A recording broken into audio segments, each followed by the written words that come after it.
নমস্কাৰ, মোৰ নাম প্ৰিয়ংকা চামুৱা। মই অসম লোকসেৱা আয়োগে অনুষ্ঠিত কৰা সংযুক্ত প্ৰতিযোগিতামূলক পৰীক্ষাত স্থান লাভ কৰিবলৈ সক্ষম হৈছোঁ আৰু অসম গাণনিক সেৱা লৈ নিৰ্বাচিত হৈছোঁ আৰু মোৰ যিটো ৰেংক হয় সেই ৰেংকটো হৈছে 258। মোৰ যিটো যাত্ৰা আছিলে সেই যাত্ৰাটোত কম্পিটিশ্যন কেয়াৰৰ যথেষ্টখিনি অৱদান আছে। কম্পিটিশ্যন কেয়াৰৰ যিটো অনলাইন গাইডেন্স প্ৰগ্ৰেম হয় OGP, তাতে এনৰোল আছিলোঁ। এই যাত্ৰাটোত অংশুমান ছাৰে যথেষ্টখিনি সহায় কৰিছে। তেখেতে প্ৰত্যেকটো ষ্টেজতে প্ৰিলিমছে হওক বা মেইনছে হওক বা ইণ্টাৰভিউ ষ্টেজতে হওক তেখেতৰ গাইডেন্সৰ বাবে মই যথেষ্টখিনি উপকৃত হৈছোঁ। যিহেতু আমাক ছাৰে কিছুমান প্ৰ'টিপছ শ্বেয়াৰ কৰিছিলে, সেইখিনিৰ ভিতৰত মই যদি কওঁ এইবাৰ প্ৰিলিমছৰ যিটো কুৱেশ্যন পেটাৰ্ণ হয় সেই কুৱেশ্যন পেটাৰ্ণখিনি চেঞ্জ হৈ গৈছিলে, যেনেকৈ ষ্টেটমেণ্ট বেছড কুৱেশ্যন।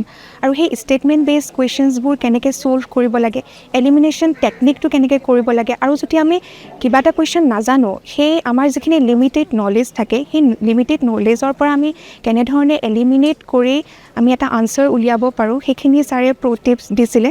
ঠিক তেনেদৰে মেইনছৰ ক্ষেত্ৰত আনচাৰ ৰাইটিঙৰ ক্ষেত্ৰত আমি টাইমলি কেনেদৰে গোটেই কুৱেশ্যনছবোৰ 250 মাৰ্কছৰ গোটেই কুৱেশ্যনছখিনি কেনেকৈ কভাৰ কৰিব পাৰোঁ, ছাৰে তেনেদৰে আমাক 10 মাৰ্কছৰ কুৱেশ্যন এটাত আমি কিমানখিনি ৱৰ্ডছ লিখিব লাগিব, কিমান পেজেছ লিখিব লাগিব, আৰু 15 মাৰ্কছৰ কুৱেশ্যনটোত কেনেকুৱাকৈ আমি এপ্ৰ'চ কৰিব লাগিব আৰু কেনেকৈ কিমানটা পেজত ফিনিছ কৰিলে ভাল হ'ব। চ' তেনেকুৱা ধৰণৰ কিছুমান প্ৰ'টিপছ শ্বেয়াৰ কৰিছিলে। আৰু ইণ্টাৰভিউ গাইডেন্সৰ ক্ষেত্ৰতো আমি নিজকে কেনেকৈ প্ৰেজেণ্ট কৰিব পাৰোঁ ইণ্টাৰভিউৰ আগত সেইখিনি শ্বেয়াৰ কৰিছিলে প্ৰ'টিপছখিনি ফ'ল' কৰি।